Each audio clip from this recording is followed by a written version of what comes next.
salaamaaleykum ñu ngi leen di nuyu di leen ziar yéen ñëpp di leen jox seen wàccuwaay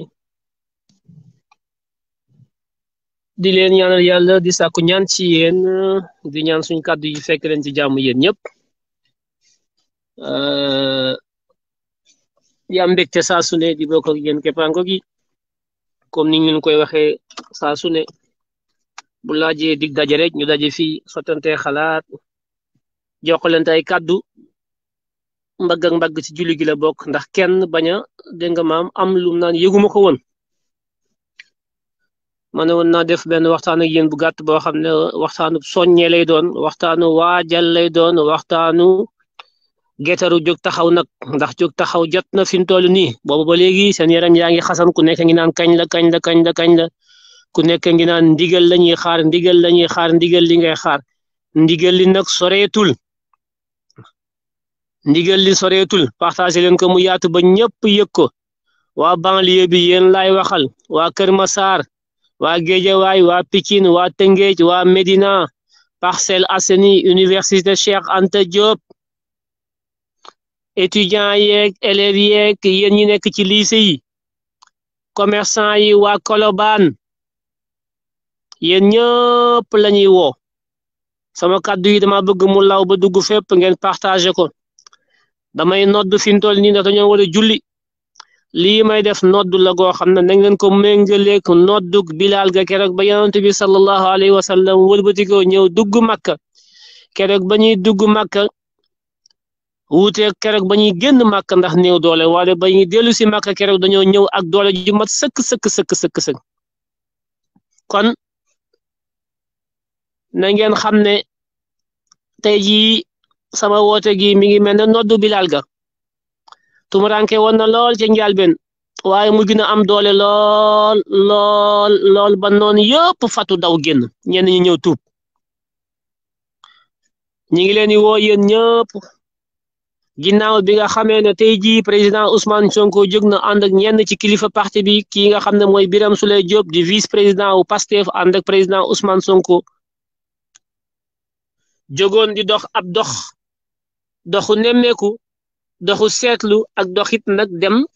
saafonteeg ñi nga xam ne ñoo nekk ci projet bi di xeex guddi ak bëccëg ñii di ci ñàkk seen bakkan nga xam ne bu ñu nee président Ousmane Sonko lii rek ñoom ñëpp ñu jóg ndeysaan taxaw fas yéene joxe seen bakkan ngir Ousmane Sonko mucc fas yéene joxe seen bakkan ngir Sénégal am ndam ñoom ñooñee la am ñooñ barki démb bi ngi ne xawma dañuy wuy ji ci procès tappale Mame Mbaye Niang yooyu am ñoo xam ne dañoo jógoon di dem kër président ñu jàpp leen yóbbu leen ci kaso wakaam yi ak kaso conk yi comme ni ñu koy defee saa su ne kaso yaa ngi fees dell ak ñi ànd ak président Ousmane Sonko kaso yaa ngi fees dell ak gor si nga xam ne ñoo bëgg réew mi baax bëgg réew mi jub bëgg càcc gi nekk ci réew mi dakk ñoom ñëpp te ñi ci ëpp di ay ndaw réew mi ndaw ñi ñoo ko moom réew mi ci loxo ndaw ñi lay mujj ñu bëgg ko ñu bañ ko ndax ñi ëpp ci askan wi ay ndaw lañ ndax mag ñee leen jur ba noppi fàtte leen amuñu fenn fu ñu jëm xamuñu lu ñuy def seen àdduna nar a yàqu ñu juddu taxaw di xoole kenn waajalu leen kenn toppatoowu leen ñoom ndaw ñi dem ba gis ne ñoom dañ leen a beddi sànni ci àll ba boole wuñ leen ci alalu réew mi boole wuñ leen ci suufu réew mi boole wuñ leen ci jabar yi ñuy takk boole wuñ leen ci taax yi boole wuñ leen ci oto yi boole wuñ leen ci xëy yi boole wuñ leen ci milliards yi boole wuñ leen ci mbay mi boole wuñ leen ci napp gi boole wuñ leen ci càmm gi boole wuñ leen ci xawaare yi boole wuñ leen ci paj mi beddi gone yëpp sànni ca àll ba ne leen toog leen fële ngeen bàyyi ñun màggat yu xubidaas yi ñooy tee réew mi di ko séddoo takk suñuy jeeg yu baax di leen nappaaje guddi ak bëccëg ngeen ci juddu ñu leen di sànni ci parquet gone yi nee nañ loolu day dakk réew mi dañ cee am cër am ci wàllu ndax kenn ëppale wu leen ci lim te kin ci yaakaar mooy seen président di Ousmane Sonko moom la ñuy àndal teg ko ci bopp réew mi ñu tabax réew mi incha allahu rabbi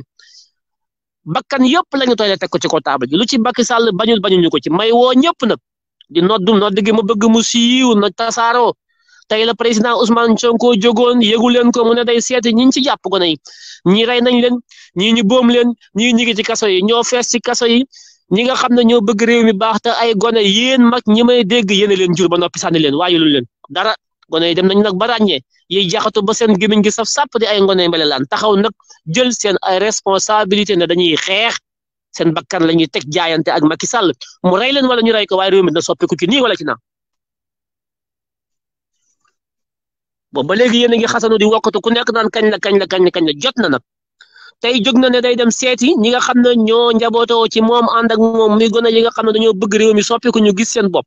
suñu ne président Ousmane Sonko lii wala laa ñooy njëkk a jóg taxaw duñu ndékki duñu lekk te luñu dara jàpp nañ ci encore ñu bari barki démb bi nga xamee ne ñeneen dañu koy woo moom ci ay tappale Mame Niang yóbbu leen encore ci prison yi te mooy commissariat bi nekk Wakam gendarmerie ak gendarmerie bi nekk Conk toujours Moussa Fall gendarmerie rek toujours Moussa Fall général Moussa Fall mooy def les sales boulot gendarmerie toujours gendarmerie bu Wakam ak gendarmerie bu Conk tey fa la président Ousmane Sonko jógoon dem di leen nemmiku ji waaw ndax ci njabootam la ñu bokk te ñoom képp la ñuy jàpp boo demee ci armel yi ñi ànd ak président Ousmane Sonko la ñuy boom ñi ngi ci armel yi tëdd boo demee ci kaso yi ñi ànd ak président Ousmane Sonko ñoo fees ci kaso yooyu kaso yaa ngi fees dell ak lan ndaw ñi nga xam ne yéen mag ñi may déglu yéen yaay yeeg papa yi may déglu yéen a leen jur waajalu leen defalu leen dara ñuy fépp di xeex gis yaakaar ci koo xam ne bu ñu ànd ak moom mu tabax réew mi mooy président Ousmane Sonko Macky Sall lànk ànd ak yenn mag ay kilifa diine kilifa aada yu nekk ci biir réew mi teg seen complot ne Ousmane Sonko dañ koy faagal ak gone yi jóg na du ci am du ci daal seen bakkan lañ ci teg ba ñu cee rey benn mag bu ñu bëgg a faagaagal mag mu bëgg a yàq suñu yaakaar yi bëgg koo tas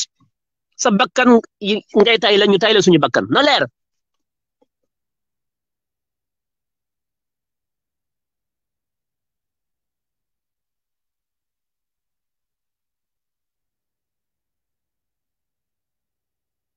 may wax ne président Ousmane Sonko dem na di leen nemmeeku ji ñu ne ko mënoo leen a gis ndax tey du bisub liggéey may laaj mbokk yi Antoine Diome jël na fi ay dogal ay arrêté yoo xam ne 4 heures du matin la ko jël keroog ba ñu defee suñu ket génn suñu xaalis muy 125 millions 3 heures du matin la génn ab bataaxal si ñu ko sànni jàpp nañ fi nit bés bu ne dugal nañ fi nit bés bu ne. ñu ne ñoom gendarmerie dañoo am bis bu ñuy liggéey ak bis bu ñu dul liggéey yéen ñi may waxal kañ la gendarmerie am bis bu muy liggéey bi gendarmerie les forces de défense et de sécurité police gendarmerie dañuy liggéey H24 bés bu nekk dañuy liggéey guddi ak bëccëg gendarmerie amuñu noppalukaay seen mission bi nga xam ne moom la leen charte réew mi jox mooy dañoo war a aar askan wi di leen saytu ñoom dañuy liggéey guddi ak bëccëg bis bu yàlla sàkk amul benn bis boo xam ne gendarmerie ak police duñu liggéey ndul tax ndax jafe-jafe mën naa am saa su ne te ñoom ñoo war a taxawu askan wi kon bu fa président Ousmane Sonko demee tey dimanche di seetu ay ñoñam ñu fa téye ñu koy xamal ne ko ñoom liggéeyuñu ma leen di laaj Sénégal kañ la am bis boo xam ne police ak gendarmerie duñu liggéey duñu jóg ci ay tappale ak i fen yi ak tappale yi moo doy réew mi kumba am ndey ak kumba amul ndey gi mooy dakk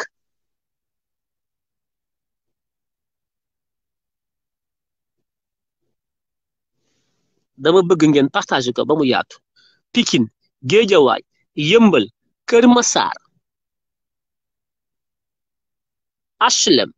Grand Yoff Médina Colobane Parcelles Assainies Yoff Wakam surtout waa Wakam jóg leen yéen ñëpp bu subaa ngeen gunge président Ousmane Sonko tey la fa demoon pour bëgg leen a seeti ci sutura kenn bañ a ànd ak moom mu dem am ñeent ñu mu àndal dem xooli gonayam ya nga xam ne ñoom nañ fa téye te téye gi du dara lu dul damay jóg dem kër président Ousmane Sonko képp laa jëm bul ko dem ci woote biñ ko wowoon ci tribunal bi xale yi ne dañuy dem ca këram nemmee ko jóg ñu jàpp leen yóbbu ci kaso bi léegi réew mi amatoo droit jóg dem si génn sa kër na maa ngi dem kër président Ousmane Sonko président Ousmane Sonko léegi bokkatul ci réew mi mënatul a dem mënatul a dikk këram dañ koy ñàkk jël ay alkaati teg fa. gone yi mënatuñ faa dem mënatul a dem fenn ñu di ko topp di ko surveiller guddi ak bëccëg bokkatul ci réew mi Macky Sall moo dogal lii dafa ëpp dootuñu ko bàyyi dootuñu ko may dara œil pour œil dent pour dent ndax kuy bëgg a dee wequ te réew mi amul ay kilifa amul kilifa diine amul kilifa aada kon nañu jóg fajal suñu bopp dem na nag tey bi muy dem kenn yëgu ko pour seeti ay goneem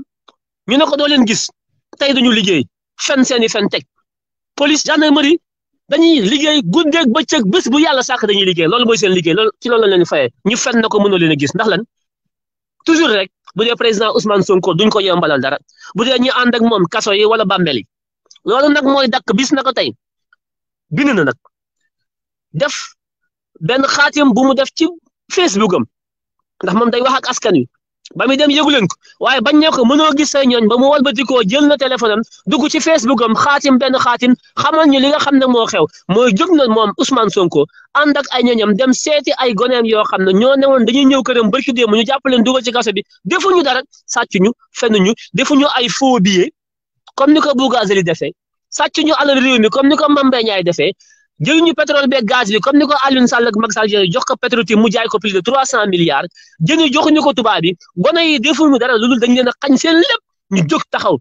de façon correcte de façon citoyenne jël seen ay àq ak seen ay yelleef yoo xam ne charte réew mi moo leen ko may te mooy bu ñu bëggee dem bu ñu bëggee dikk bu ñu bëggee seeti seen président Ousmane Sonko seeti ko ndax Macky Sall ku ko bëgg a seeti mer moo seeti ko kenn du la ko tere ba mu nekkee ci kujje gi comme ba léegi nii kenn mësu ko tere nag kenn ku bokk ak Macky Sall APR amoo sañ-sañu dem kër Macky Sall seeti ko Abdoulaye Wade mësu ko def Macky Sall nee na réew mi léegi kenn dootul dem di dikk ku fi dem da nga koy tàggu li ko neex mooy am ci réew mi loolu nag la ñuy xool ndax dëgg la wala dëgg comme réew mi amul ay kilifa daañu ko fajal suñu bopp président Ousmane Sonko nee na demoon na tey di seeti año ñoom ñu ne ko doo leen gis nee na suba dana fa dellu ci 10 heures suba ci suba gi yéen ñëpp Sénégal Ndakaaru nga ñëpp jóg ñu gunge ko dem seeti suñu ñooñ ñi nekk ci kaso yi nga xam ne ñoo nekk Wakam gendarmerie bu ñu fa jógee ànd ak moom gunge ko dem seeti suñu ñooñ ñi nga xam ne ñoo nekk ci prison bi nekk conk ci biir centre ville bi côté commissariat central na ñëpp jóg ndaw ñi gone yi na ñëpp jóg bu kenn liggéeyi suba nañu ànd ak moom parce que daañu xam nag réew mi ndax dañu ko bokk ak Macky Sall wala Macky Sall baayam ak ndayam dañoo moom Sénégal lu ëpp tuuru nañu jóg taxaw am fulla am fayda bu ñu tooñ kenn bu ñu saaga kenn bu ñu dóor kenn bu ñu toj bu ñu yàq dara nañu jóg ndekki ànd ak président Ousmane Sonko civilisé ànd ak moom gunge ko mu seeti ñi mu war a seeti bu noppee ñibbi këram ñu ñibbi suñu kër bu ñu dal ci kaw kenn bu ñu wax ak kenn bu ñu répondre kenn waaye nag œil pour œil dent pour dent ku dal ci suñu kaw nañ ko wan ne réew mi kenn ëpp ñu fi doole fulla moo jaay Dakar booba ba léegi ñu ngi moytu booba ba léegi ñu ngi artu booba ba léegi ñu ngi wax booba ba léegi ñu ngi wax booba ba léegi ñu ngi wax ñu ngi rey suñu ay noon ñi ngi rey suñu ay ñoñ ñi ànd ak ñun ñi ngi leen di rey ñi ngi boom ñi ngi dóor ak seen i nervi ñi ngi jàpp di def ci kaso yi ba kaso yi fees na dell kilifa amul ci réew mi kenn nangu wu ci wax léegi nag dañuy reyante ak Macky Sall lum ci bañu ñu ko ci na leer bu subaa ci fukki waxtu ci suba 10 heures na leen fekk yéen ñëpp buntu kër avant 8 heures 7 heures et demi na leen fekk buntu kër président Ousmane Sonko ngeen gunge ko mu dem Wakaam gendarmerie seeti suñu ñooñ ña fa nekk bu ñu fa jógee ànd ak moom gunge ko ñu dem conk seeti suñu xale ya fa nekk réew mi dañ koo bokk moomuñu ko ñun ñi di wax amuñu sañ-sañu ne Macky Sall sañ ngaa def lii wala sañoo def lee ak yi mu am ci réew mi la ñu am ci réew mi Moussa Fall ak yi mu fi am la ñu fi am sañu ñëw fokkati lenn loo xam ne dañ koo bokk ak ñoom ndax réew mi ñu ko boole kon liñ leen jox ñoom respecté leen ko nañ ñu ko delloo ndax ñun ak ñoom ñoo yem ci réew mi lii dafa ëpp lii mënatu la continuer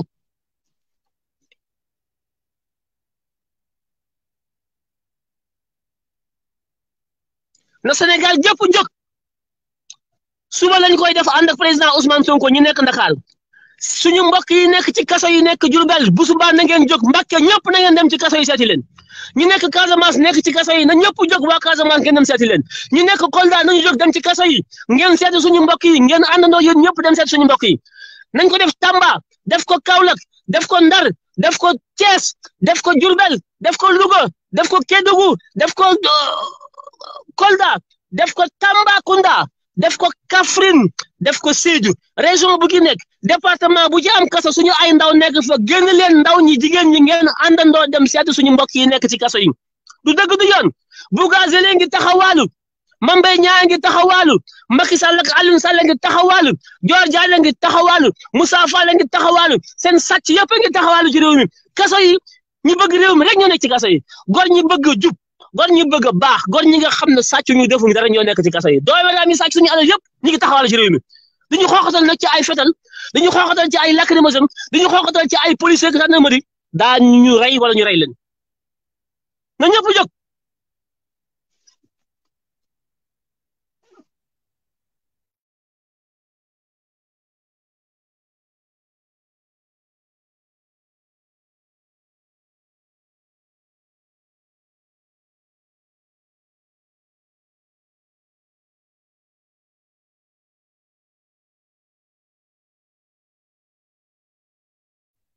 na ñëpp jóg ku mën a fanaani da nga fanaani buntu kër président Ousmane Sonko ci guddi gi léegi ku sori na nga commencé dox na ñëpp fanaani buntu kër président Ousmane Sonko bu ñu xëyee ñu ànd ak moom gunge ko dem dikk charte réew mi moo ñu ko may constitution bi moo ñu jox sañ-sañu liberté nga xëy sa kër génn dem fi nga bëgg a dem ci jàmm dellu si ci jàmm xuloowuñu xeexuñu waaye suñu ay àq ku ñu ko bëgg a jox ku ñu ko bëgg a xañ ñu xuloo ak yow ku ñu ko bëgg a tere ñu xeex ak yow jóg leen ngeen ànd ak président Ousmane Sonko suba bu kenn des ñu gunge ko dem seeti suñu ay ñoon ñu nekk ci kaso bi ñu jàpp leen te defuñu dara buñ fa jógee ànd ak moom dem conk seeti leen te fexe nu ñu def ba ñu génne leen ci kaso yi nu mu gën a gaawee parce que sàcc yaa ngi ci biti doomi raam yaa ngi ci biti gor si nga xam ne ñoo bëgg a tabax réew mi di ay gone amuñu benn perspective amuñu benn avenir ci réew mi xañ nañu leen lépp ndax ay màggatu xubidaas yu doomi raam ñoo nekk ci réew mi ànd ak ay politiciens sàcc alal ji xañ ko ndaw ñu jóg da dañuy lii lay dakk ñu leen du fi am daañu xam nag ndax da ngeen a yor fetal ak i bomb ak i missile ak i lacrymogène yoo xam ne da ngeen a fas yéene boobu askan wi da ngeen rey ba doyal bu soobee yàlla waaye du ngeen ci mucc la leen président Ousmane Sonko waxoon rek Macky Sall boo bëggee noot réew mi di nga takk ci deret ji rëpp te wallahi azim da nga xam ne lépp dëgg la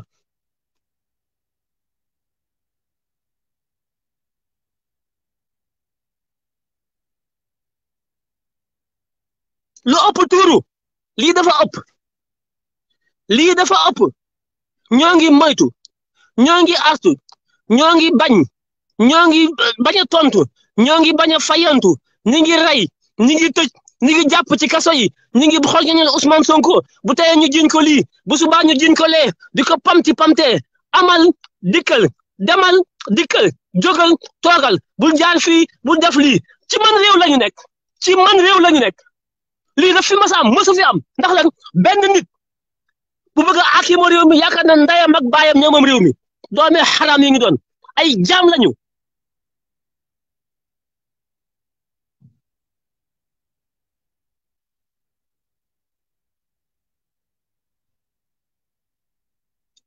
ma koy wax ci français bokk àdduna bi yëpp xam ko parce que il faut que li ñuy wax day des ëllëg mooy tax parce que fi ñu jëm du neex il faut que bu ëllëgee ñu dellu ci archives yi xam lan moo xew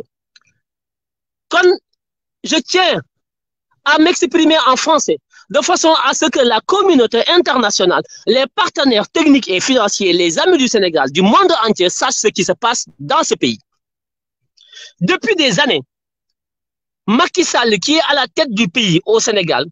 ne cesse de persécuter toute son opposition, mais particulièrement le président Ousmane Sonko, qui est le président du parti PASTEF. Il est accusé de tout et de rien. Il est aujourd'hui persécuté. Tous ceux qui sont membres de son parti sont soit tués, soit emprisonnés systématiquement. Ils perdent leur liberté de s'exprimer. Ils n'ont plus de liberté de pouvoir marcher, aller et revenir. La maison du président Ousmane Sonko est barricadée systématiquement par soit la police ou la gendarmerie. Des tirs de gaz lacrymogène non conformes, non conventionnels, dangereux. Macky Sall s'arme aujourd'hui pour créer une situation génocidaire dans ce pays. Pas plus tard que 2 ou 3 jours encore, d'autres jeunes membres du parti PASTEF que dirige le président Ousmane Sonko ont été encore harpagués, pris par les forces de défense et de sécurité et mis en prison de façon illégale. Ils se sont juste levés pour aller s'enquérir de la situation de leur leader chez lui, à son domicile. Ils ont été donc alpagués, mis dans des fourgonnettes de police et direction la prison.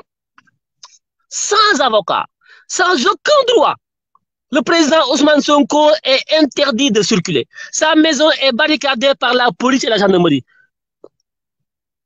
Sa maison est mise sous écoute. Les renseignements ne le quittent d'un seul moment. Nous ne sommes plus dans une démocratie. Ce qui se passe au Sénégal est scandaleux. Et la communauté internationale laisse faire. Jusqu'au moment où je vous parle, aucun pays membre de la communauté internationale ne s'insurge contre cette dictature de Macky Sall au Sénégal. Le peuple sénégalais en a assez. Le peuple sénégalais a décidé désormais de faire face à Macky Sall. Aujourd'hui, dimanche, le président Ousmane Sonko, ayant décidé avec quelques-uns des membres de son parti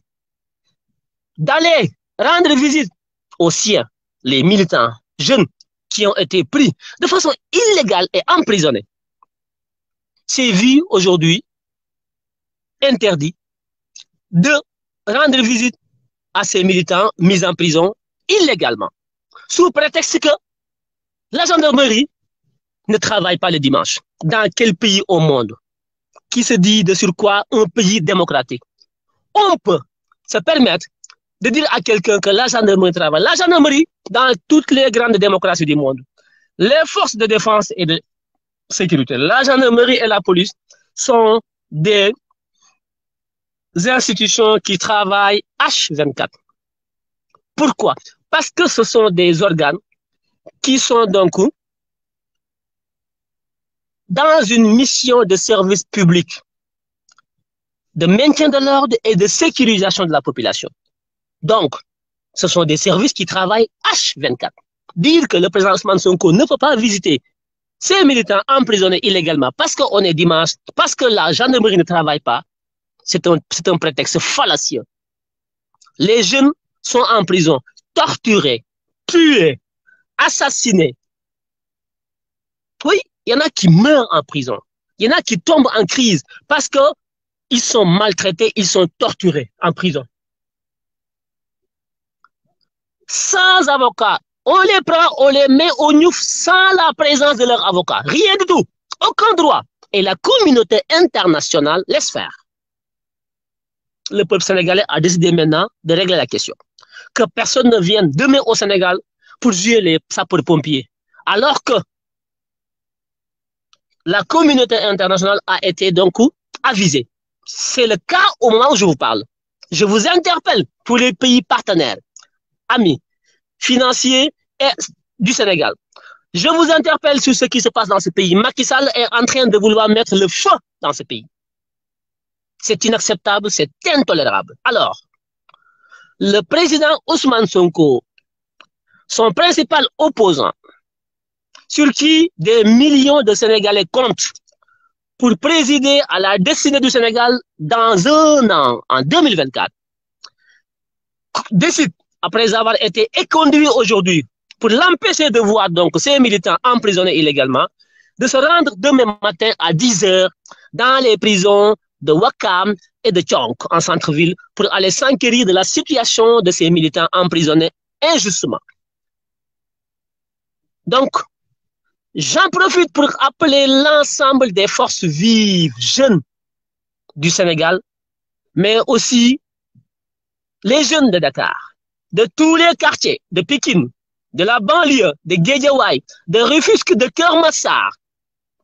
des Parcelles Assainies de Yoff, de Ouakam, des HLM, de la Padoua, de Grand Yoff,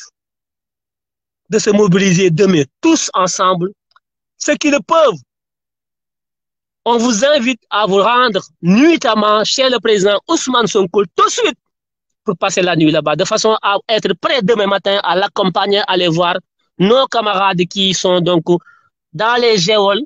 de Macky Sall injustement. Ce sont des droits constitutionnels qu'on ne peut pas nous confisquer. Nous ne demandons ni plus ni moins que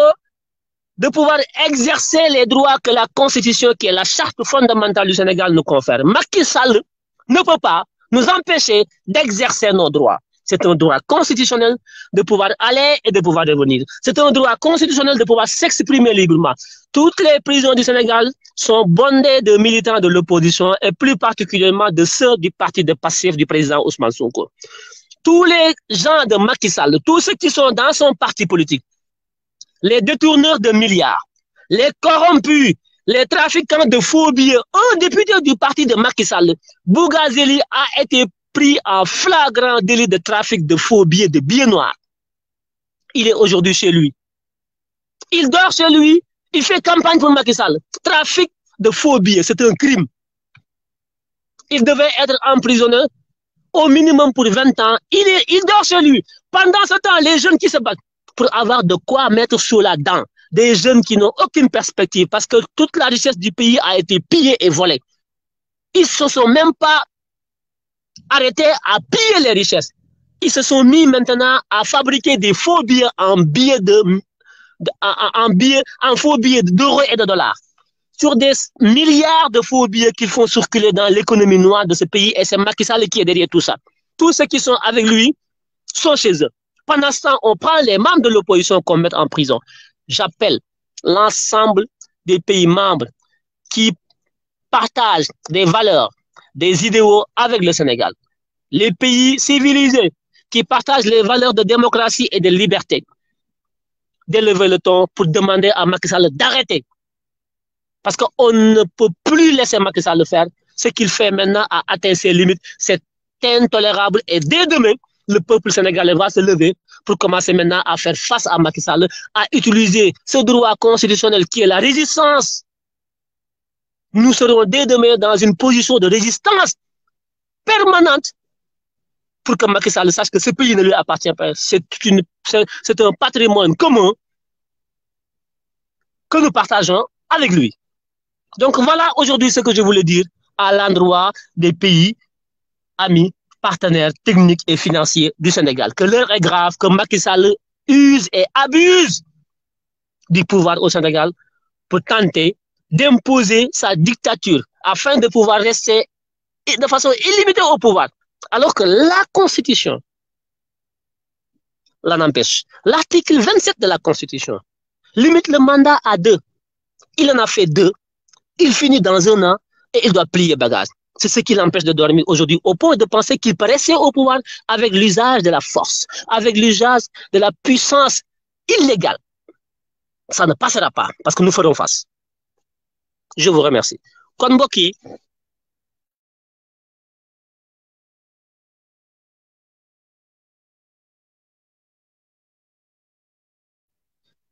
kenn dootu leen ko nettali président Ousmane Sonko wax naa yéen bind na lim leen bindal tekkil naa leen ko léegi la ko def ci miiru Facebook am dem na tey di seeti ay ñoñam ñu ne ko doo leen gis parce que duñu liggéey dimanche police gendarmerie amul guddi bëccëg amul dimanche amul samedi dañuy liggéey bés bu ne waaye bëgguñu mu gis ko parce que président Ousmane Sonko la ku bokk ci Macky Sall bu jógoon dugg fa léegi ñu bàyyi ko mu dugg ko ñooy dugg ci kaso yi dugg ko génn dugg ci justice bi yàq lépp réew mi amatul justice gën nañu yenn magistrat yi yàq nañu réew mi nag comme yàq na nag gat sa kuy dund kuy dee parce que yàq nañu lépp te loolu la ñu bëgg bu soobee yàlla dès suba la résistance se mettra en marche la résistance était donc rampante dès demain la résistance sera debout dès demain nag gat sa gi suba lay commencé incha allah nga ñëpp jóg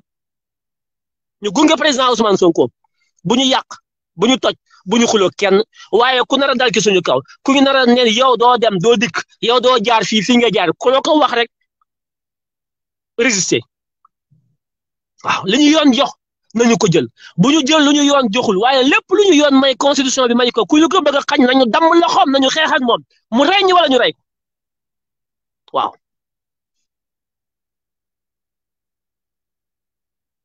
Macky Sall a déclaré la guerre au peuple sénégalais et plus particulièrement à la jeunesse sénégalaise qui est la population majoritaire dans ce pays. Macky Sall a déclaré la guerre aux forces vives de la jeunesse et des femmes sénégalaises. Et à partir de demain, la résistance se mettra en place. Il saura de quel bois nous nous chauffons. Macky Sall, tu veux la guerre, tu l'auras. Tu ne veux pas la paix, tu veux la guerre. Tu as fait tes 2 mandats, tu te dis je m'en fous. Je ne partirai pas comme ça, ce serait trop facile. Je ne veux pas laisser un pays intact comme on me l'a laissé. J'en ai fini, mais je vais tout foutre en l'air avant de partir. jox nañ ma réew mi ci jàmm yor naa ko ci ñaari mandat jeexal naa waaye iñaane naa Sénégalais yi bàyyi fi réew mi ci jàmm damay fexe ba réew mi tàkk yàqu sama ginnaaw duma ko jariñoo ndax jeexal naa waaye duma ko bàyyee kenn mu jariñoo ko loolu la Macky Sall bëgg te daañu ko takk bam ne kodd jàpp ko téye ko takk ko bam ne kodd jébbal ko askan wi incha allahu rabbi man maa leen wax loolu su ma leen ko waxee gëm leen na ñëpp jóg bu subaa ñi mën a fanaane nañ fanaane ndaw ñi Kër Massar Sicap Mbao Diamaguène Tëngéej Kër Mbay Fall Pikine Thiaroye Yeumbeul Guédiawaye Sam Notaire Patte d'Oie Parcelles Assainies Yoff Ngor Ouakam Grand Yoff HLM Colobane Fass bu kenn des Médina na ñëpp jóg waaye du Dakar rek de ni amee ñi nekk biir Dakar ñu tëj leen ci kaso yi noonu la amee ci région Sénégal yëpp lim naa ko région yi na ñëpp jóg département yi na ñëpp jóg quartier yi na ñëpp jóg kon ñu ne ñëpp jóg ñu dem ci prison yi seetu suñu mbokk yi fa nekk dellu si waat suñu kër yi taxaw di xaar nag ba xam Macky Sall lan la man ci ñun ak lan lay def ci ñun bu fekkee réew mi moo ko moom réew mi Sall la sant daañu ko xam bu suba incha allah rabbi daañu xam ndax réew mi Macky Sall ak Moussa Fall ñoo moom réew mi ak seen ñetti magistrat ki ñeenti magistrat ndax ñoom réew mi ñoo ko moom ba ñoom li ñu bëgg rek mooy am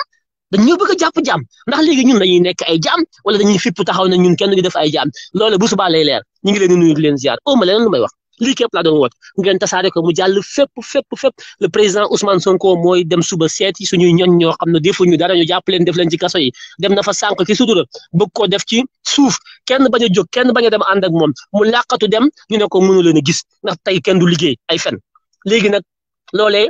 xam na ne ay tappale la xam na ne dañ koy këll-këllee xam na ne moom ay àqam ak yelleefam lañ ko bëgg a xañ xam na ne ñi ànd ak moom ñi ngi leen di noggatu ñi ngi leen di jaay doole ñi ngi leen di bundu xataal te loolu sës na métti na wax na ba tàyyi ay ata ngi ni ñu di ko dund wax nañu ko fu ne ñaxtu nañu fu ne moytu nañu lu ne Sénégal gépp picc yeeg àdduna bi yëpp xam nañ ne sës nañu jaay nañ ñu doole ñi ngi ñuy noggatu jiñ ñu siif jiñ ñu ay rapport jiñ ñu lu ne diñu rey di tëj